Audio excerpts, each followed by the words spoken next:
बहुत लोगों को फेशियल लाइंस और रिंकल्स बॉदर करते हैं, लेकिन एक अप्रूव ट्रीटमेंट है जिससे हम इसके जो अपीयरेंस है उसको काफ़ी कम कर सकते हैं और ट्रीट कर सकते हैं। ये है बोटुलिनम टॉक्सिन का ट्रीटमेंट। ये एक सिंपल ट्रीटमेंट है जो इंजेक्शंस के थ्रू हम करते हैं और उससे हम मसल्स को रिलैक्स करते हैं। आइए पहले समझते हैं कि ये लाइंस बनते कैसे हैं। जब हम एक्सप्रेशन करते हैं, जैसे कि फ्राउन करना या आईब्रोज रेज करना या स्माइल करना, इसके अराउंड जो भी लाइंस और रिंकल्स क्रिएट होते हैं वो पहले तो ऐसे रहते हैं कि डायनेमिक रहते हैं। मतलब आप जब एक्सप्रेशन कर रहे हैं तब वो लाइंस बन रही हैं, और जब आप एक्सप्रेशन नहीं कर रहे तो आपका फेस जो है वो ऑलमोस्ट रिंकल फ्री लग रहा है। लेकिन जैसे जैसे धीरे धीरे हमारी जो एज बढ़ती है, फेशियल फैट थोड़ा कम होता है, ये लाइंस जो है वो स्टैटिक लाइंस में बदल जाती हैं। मतलब आप एक्सप्रेशन ना भी कर रहे हो तो भी ये लाइंस विजिबल हैं। तो ये लोगों को फिर बॉदर करती हैं और उसके लिए वो ट्रीटमेंट करवाना चाहते हैं। तो ये जो ट्रीटमेंट है, इससे हम कर क्या रहे हैं, इससे हम बेसिकली मसल्स को रिलैक्स कर रहे हैं और उसकी मूवमेंट को कम कर रहे हैं। इसका मतलब ये नहीं है कि आपका फेस फ्रीज हो जाएगा और आपको एक एक्सप्रेशन कर ही नहीं पाएंगे, लेकिन हम उन जो एक्शंस हैं उनको सॉफ्टन कर देते हैं ताकि उतना स्ट्रॉन्ग एक्शन ना रहे और वो लाइंस धीरे धीरे अपीयर होना बंद हो जाएं। तो ये जो ट्रीटमेंट है ये एक ऑफिस प्रोसीजर है, अप्रूव प्रोसीजर है, और इसमें हार्डली हाफ एन आवर का टाइम लगता है। इससे हम जो पहले नंबिंग कर देते हैं फेस की क्रीम लगा के, अराउंड 20 मिनट्स का क्रीम एप्लीकेशन टाइम होता है, और उसको फिर हम इंजेक्शंस के थ्रू इंजेक्ट करते हैं।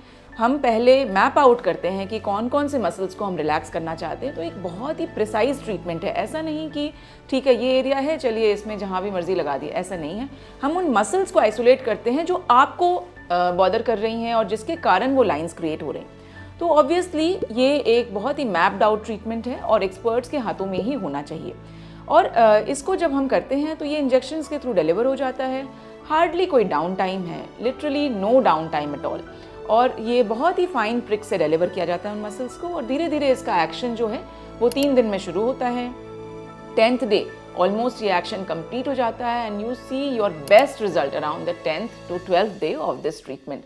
तो आपको क्या दिखाई देगा after you get this procedure done? तो स्लोली क्या होगा कि जैसे अगर आपकी फ्राउन लाइन बहुत स्ट्रांग है तो वो आपको लगेगा धीरे धीरे करके आपकी फ्राउन लाइंस जो है वो कम हो रही हैं। 4th-5th डे में आपको लगने लगेगा कि वो रिलैक्स हो गई, और शुरू में थोड़ी टाइटनेस लगती है बट धीरे धीरे वो भी रिलैक्स हो जाती है। ये जो ट्रीटमेंट है ये एक टेम्प्रेरी ट्रीटमेंट है, और इसका रीज़न भी मैं बताऊंगी कि क्यों ये टेम्प्रेरी ट्रीटमेंट है। तो बेसिकली ये जो मेडिसिन है ये करती क्या है, जब हम इंजेक्शन करते हैं तो जो नर्व और मसल के बीच का जो लैंग्वेज है, जो कनेक्शन है, कि नर्व ने बताया कि मसल को आप कॉन्ट्रैक्ट कीजिए और ये लाइन बनाइए जैसे हम एक्सप्रेशन कर रहे हैं, तो एक सिग्नल आता है हमारे ब्रेन से, आप जिससे कि सरप्राइज या फ्राउन जो भी आप करना चाहते हैं एक्सप्रेशन आप वो करते हैं। तो ये जो नर्व और मसल के बीच का जो सिग्नलिंग प्रोसेस है, इसको ये ड्रग टारगेट करता है। लेकिन क्या है कि नर्व्स फ्रेश कनेक्शंस बनाती हैं अपने मसल्स के लिए, सो ऑब्वियसली ये धीरे धीरे करके रिवर्स होता है, ना कि एकदम से रिवर्स होगा। तो ऑब्वियसली ये जो ट्रीटमेंट है ये स्लोली जैसे कि 3 मंथ्स 4 मंथ्स के बाद आपको लगने लगेगा कि वो लाइंस धीरे धीरे करके वापस आ रहे हैं। इसलिए हम ये कहते हैं अपने पेशेंट्स को कि अगर आपको वो इफेक्ट, वाव इफेक्ट हमेशा चाहिए, तो फिर आप 5 to 6 मंथ में इसको रिपीट कराएं। कुछ पेशेंट्स यूजुअली ईयरली कराना चाहते हैं ये ट्रीटमेंट, और वो भी ठीक है, लेकिन ये आपकी ज़रूरत के हिसाब से होना चाहिए। कुछ पेशेंट्स की रिक्वायरमेंट होती है कि वो हमेशा बिल्कुल फ्रेश दिखें, तो वो इवन 4 मंथली ये ट्रीटमेंट करवाते हैं। बोटुलिनम टॉक्सिन वैसे बहुत पॉपुलर ड्रग है, लेकिन हम इसको सिर्फ अपर फेस के लिए नहीं बल्कि लोअर फेस के लिए भी यूज़ कर सकते हैं, जैसे ड्रूपिंग एंगल ऑफ माउथ या नेक बैंड्स कह लीजिए।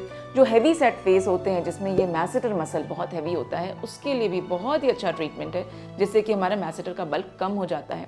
ये जो ट्रेपीजियस मसल है, जिससे हमारे जो नेक का एरिया है चौड़ा लग रहा है, उसको भी हम इंजेक्ट करके सॉफ्टन कर सकते हैं और लॉन्ग नेक की अपीयरेंस दे सकते हैं। एक और ट्रीटमेंट है जिसमें हम बोटुलिनम टॉक्सिन यूज़ करते हैं, और वो है हाइपरहाइड्रोसिस या फिर एक्सेसिव स्वेटिंग। बहुत लोगों के फोरहेड से एक्सेसिव स्वेट होता है, तो उसमें हम यूज़ कर सकते हैं। उससे स्वेटिंग ऑलमोस्ट ना के बराबर होती है। अंडर आर्म्स के एरियाज में लोग इंजेक्ट करवाते हैं, पाम्स में इंजेक्ट करवाते हैं, क्योंकि ये फंक्शनली प्रॉब्लम करती हैं। कभी जो स्वेट है वो एम्बैरेसिंग हो जाता है लोगों के लिए, तो वो समर टाइम में, यूजुअली अप्रैल मई का टाइम होता है जिसमें लोग करवाते हैं, सो दैट उनका जो मेजॉरिटी ऑफ समर टाइम है वो स्वेट फ्री बीत सके। तो ऑब्वियसली अलग अलग ट्रीटमेंट्स है। माइग्रेन के लिए बहुत कॉमनली यूज़ होता है बोटुलिनम टॉक्सिन इंजेक्शन, और वो हम फोरहेड में इंजेक्ट करते हैं। तो it's a wonder drug and rightly so, because ये जो मैजिकल इफेक्ट है बोटुलिनम टॉक्सिन का, वो और किसी भी मेडिसिन से या ड्रग से पॉसिबल नहीं है।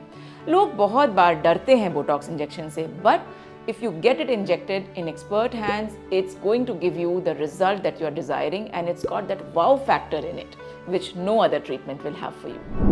फेशियल लाइंस और रिंकल्स को ट्रीट करने के बारे में हमारा ये वीडियो अगर आपको पसंद आया तो आप ज़रूर इसको लाइक और शेयर करें। अगर आपके कुछ सवाल हैं तो आप ज़रूर हमसे कमेंट बॉक्स में पूछें, हम उनका जवाब देंगे। हमारे चैनल SB एस्थेटिक्स को सब्सक्राइब करें एंड नोटिफिकेशन बेल ऑन रखें ताकि आपको नए वीडियोज़ की जानकारी मिलती रहे। Thank you for watching.